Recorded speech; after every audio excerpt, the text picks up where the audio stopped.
I dream ప్రేక్షకులకు నమస్తే. నేను దేశ్రీ. ఇవాళ మనతో పాటు స్టూడియోలో ఉన్నారు వంటింటి వైద్యానికి care of address senior ayurvedic వైద్య నిపుణులు డాక్టర్ చిట్టుబుట్ల మధుసూదన్ శర్మ గారు. మనకి ఎన్నో అనారోగ్య సమస్యలకు సంబంధించి ఆయన వంటింటి వైద్యం చెబుతూ ఉంటారు. ఇవాళ ఆయన అడిగి కాన్స్టిపేషన్ ప్రాబ్లంకి చిట్కాలు తెలుసుకుందాం. నమస్తే సార్. నమస్తే. ఇప్పుడు అందరూ ఆహారం ఒకటే తీసుకుంటూ ఉన్నారు, ఇదే పొల్యూషన్లో ఉన్నారు, కానీ కొంతమందికి ఇట్లాంటి ప్రాబ్లమ్స్ ఎందుకు వస్తాయని? శరీర ప్రకృతిమా. సో తీసుకునే ఆహారం కూడా వాళ్ళు అలాంటి ఆహారం తీసుకున్నప్పటికీ కొంతమందికి మోషన్ ఫ్రీ అయ్యేటువంటి పరిస్థితి ఏర్పడుతుంది. నిజంగా చాలా మంచి ప్రశ్న అడిగారమ్మా. సో ఇలాంటి వాటికి ఆయుర్వేదంలో చక్కటి ఆన్సర్ దొరుకుతుందమ్మా. అసలుకు ఆయుర్వేద వైద్య విధానంలో ప్రకృతిని గురించి చెప్తుంటారు. అంటే శరీర ప్రకృతి అంటే వాత ప్రకృతి, పిత్త ప్రకృతి, కఫ ప్రకృతి లేదా శ్లేష్మ ప్రకృతి అనేటువంటి 3 ప్రకృతులు ఆయుర్వేద వైద్య విధానంలో చెప్పబడ్డాయమ్మా. అంటే మిక్సింగ్ వల్ల కూడా కొన్ని ప్రకృతులు ఉంటాయన్నమాట. కాబట్టి ప్రతి వ్యక్తి కూడా 2 లేదా 3 ప్రకృతులతో కలిగి ఉంటాయన్నమాట. వాత పిత్త ప్రకృతి కొంతమందిలో ఉంటుంది, పిత్త కఫ ప్రకృతి కొంతమందిలో ఉంటుంది, వాత కఫ ప్రకృతి కొంతమందిలో ఉంటుంది. సో ఇలాంటి తత్వం ఉన్నటువంటి వాళ్ళు, ఇలాంటి ప్రకృతి తత్వం ఉన్నటువంటి వాళ్ళు, ముఖ్యంగా పిత్త ప్రకృతి ఉన్నటువంటి వాళ్ళలో మరి ఇలాంటి నియమాలు ఎలాంటివి పాటించకపోయినప్పటికీ ఫ్రీగా మోషన్ అయిపోతుంటుంది. దీనికి పరీక్షలు కూడా ఏమి తెలియవమ్మా. మనం రక్త పరీక్ష చేయించినప్పటికీ, ఇతర ఏదైనా టెస్ట్ చేయించినప్పటికీ టెస్ట్ అన్ని నార్మల్గా ఉంటాయి, కానీ ప్రకృతిని టెస్ట్ ద్వారా గుర్తించడం కష్టం. లక్షణాల ద్వారానే మనం గమనించడానికి వీలవుతుంది, కానీ ఎక్కువ శాతము మనం ఈ యొక్క టెస్ట్ ద్వారా గమనించడమ్మా. అది ఆయుర్వేద వైద్య విధానం యొక్క ప్రత్యేకత. సో పిత్త ప్రకృతి ఉన్నటువంటి వాళ్ళకి ఏంటంటే వాళ్ళకి జస్ట్ ఆ సెన్సేషన్ వచ్చేసి మోషన్కి వెళ్ళిపోతేనే మోషన్ ఫ్రీగా అయిపోతుంది. అదే వాత ప్రకృతి ఉందనుకోండి, వాళ్ళు వాత ప్రకృతి ఉన్నటువంటి వాళ్ళు మరి టయానికి మోషన్ అవ్వదు, మోషన్ అయినా గట్టిగా అయ్యేటువంటి పరిస్థితి ఏర్పడుతుంది. అదేవిధంగా ముక్కి కూర్చోవాల్సినటువంటి పరిస్థితి ఏర్పడుతుంది. అదేవిధంగా రెండోది ఏమంటే వీటికి తోడు అలాంటి వ్యక్తులు లీన్గా ఉండేటువంటి పరిస్థితి ఉంటూ ఉంటుంది.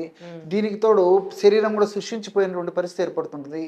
నొప్పులు, కీళ్ళ నొప్పులు, కండరాల నొప్పులు, ఇలాంటి లక్షణాలు ఉంటాయి. ఇలా ప్రకృతిని బట్టి ఈ యొక్క సహజ సహజ ధర్మాలు కూడా ఆధారపడి ఉంటాయమ్మా.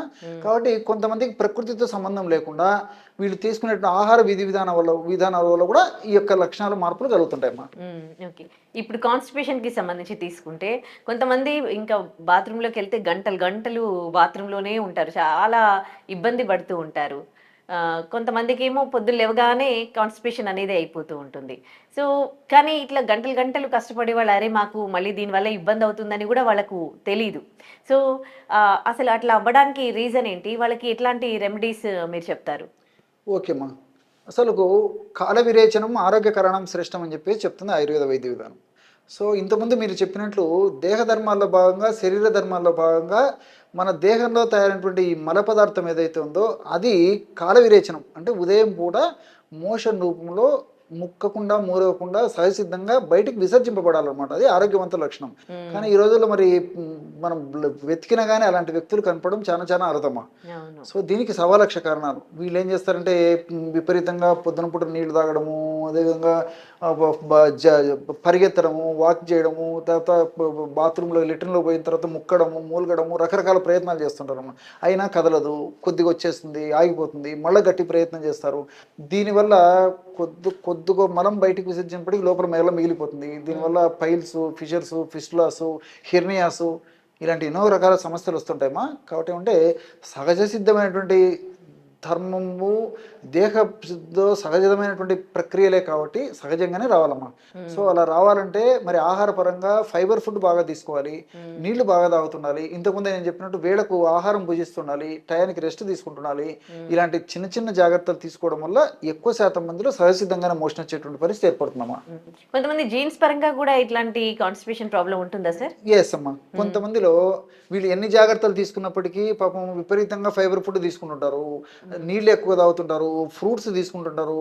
అదేవిధంగా మరి న్యాచురల్గా దొరికేటువంటి chia seeds, dry nuts, dry fruits ఇవి తీసుకుంటుంటారు.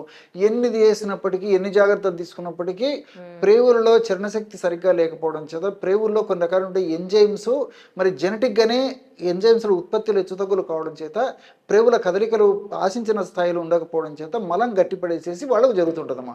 కొద్ది శాతం మందిలో మాత్రం అది కూడా ఉంటుంది. అలాంటి వాళ్ళు తప్పని పరిస్థితులు మరి మెడిసిన్ కూడా వాడుకోవడం మంచిదమ్మా. అంటే మీరు చెప్పే రెమెడీ ఏంటి ఇలాంటి వాళ్ళకి? సో సింపుల్ రెమెడీ చెప్తాను చూడమ్మా. చిన్న పిల్లల నుంచి పెద్దల వరకు వాడుకోదగ్గ స్వీట్ రెమెడీ అని చెప్తా. తీయగా ఉంటుంది, టేస్టీగా ఉంటుంది. ఎక్కువ రోజులు వాడినప్పటికీ ఇంకా ఆ యొక్క ఆహార పదార్థం లాగా ఉండేటువంటి పదార్థాన్ని తీసుకోవాలనేటువంటి ఆ యొక్క క్రేవింగ్ అనేటువంటి మెడిసిన్ కూడా చెప్తాను చూడండి అమ్మా. సో ఇప్పుడు చెప్పబోయేది కూడా ఇంచుమించు మీకు అందరికీ తెలిసే ఉంటుంది. ఆ ఫార్ములా ఎట్లా తయారు చేసుకోవాలో చెప్తాను చూడండి. త్రిఫల చూర్ణం అమ్మా. త్రిఫల చూర్ణం దొరుకుతుంది ఆయుర్వేదం మనకు షాప్లో దొరుకుతుంది. మంచి కంపెనీ వాళ్ళు, స్టాండర్డ్ కంపెనీ వాళ్ళు మనం తయారు చేసేటువంటి త్రిఫల చూర్ణాన్ని ఒక 100 గ్రాములు తెచ్చుకోవాలమ్మా. ఆ 100 గ్రాముల త్రిఫల చూర్ణంలో 50 గ్రామ్స్ ఈ యొక్క కిస్మిస్ వేసేయాలి. 50 గ్రామ్స్ కిస్మిస్, 50 గ్రామ్స్ బెల్లం. బెల్లం మన ఇంట్లో బెల్లం పొడి కూడా మనకు మార్కెట్లో దొరుకుతుందమ్మా. సో మొత్తం 100 గ్రామ్స్ త్రిఫల చూర్ణం అయితే 50 గ్రామ్స్ కిస్మిస్, 50 గ్రామ్స్ బెల్లం పొడి అంతా కలిపేసి రోల్ లాంటిది ఏదైనా ఉంటే మెత్తగా దంచేయాలమ్మా. అది లేనప్పుడు అలాంటి లేని పక్షంలో మిక్సీలో వేసేసి బాగా కలిపేసేయాలి. కిస్మిస్ లో సీడ్స్ ఉంటాయి కదా, సీడ్లెస్ తీసుకుంటే మంచిదమ్మా. సీడ్లెస్ తీసుకోవాలి. సీడ్ లేకుండా తీసుకుంటే సరిపోతుంది. సో మొత్తం కలిసిపోతుందమ్మా. మనం రోట్లో వేసి దంచితే ముద్దలాగా అయిపోతుంది, మిక్సీలో వేసేస్తే పొడి పొడిలాగా అవుతుంది. ఎలాగైనా పర్లేదమ్మా, ఎందుకంటే నీటి శాతం తగ్గిపోతుంది కదమ్మా మిక్సీలో వేసేసరికి.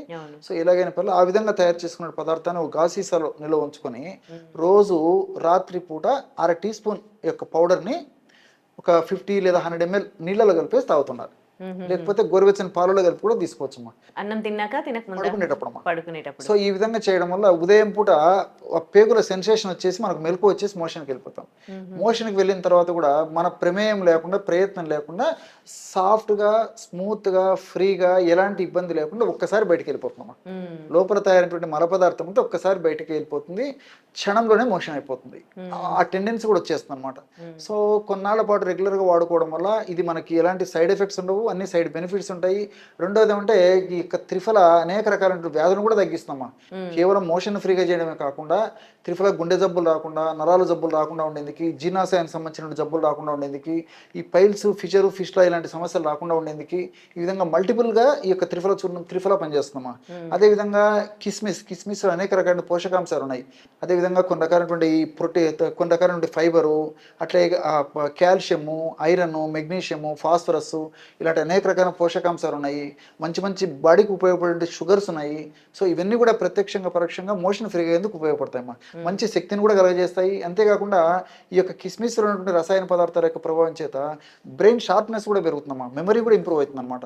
సో కిస్మిస్లో అలాంటి శక్తి ఉంది. సో బెల్లంలో కూడా అనేక రకాల పోషకాంశాలు ఉన్నాయమ్మా. సో ఇవన్నీ కూడా మరి ప్రత్యక్షంగా పరోక్షంగా మోషన్ ఫ్రీగా ఎందుకు ఉపయోగపడమే కాకుండా శరీర పోషణకు, శరీర దారుఢ్యానికి, ఇమ్యూనిటీ పవర్ పెరిగేందుకు కూడా చాలా సమర్థవంతంగా ఉపయోగపడతాయి. పిల్లల నుంచి పెద్దల వరకు ఎవరైనా తీసుకోవచ్చు. పిల్లలైతే మాత్రం డోస్ తగ్గించాలమ్మా. ఇప్పుడు నేను చెప్పింది పెద్దల డోసు. చిన్నపిల్లలైతే వయస్సును బట్టి, వారి యొక్క శరీరతత్వాన్ని బట్టి 1/2 టీ స్పూన్ కానీ, లేకపోతే ఇంకా తక్కువ కానీ తీసుకుంటే సరిపోతుందమ్మా. అంటే ఎన్ని రోజులు వాడాలి? సో మీరు ఒక 2 months 3 months వరకు వాడుకోవచ్చు, 4 months అయినా వాడుకోవచ్చు. ఎక్కువ రోజులు వాడినా ప్రాబ్లం అయితే ఉండదు.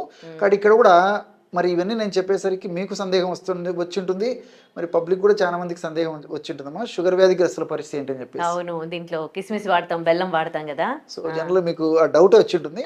అలాంటి వాళ్ళు మాత్రం ఏదో కొద్దో గొప్ప వారం రోజులు 10 రోజులు వాడుకోవచ్చు, కానీ దీర్ఘకాలం పాటు మాత్రం వాడకూడదు. అలాంటి వాళ్ళకు నేను వీడియోలో ఇతర వీడియోస్ కూడా మంచి ఫార్ములాస్ చెప్పడం జరిగింది.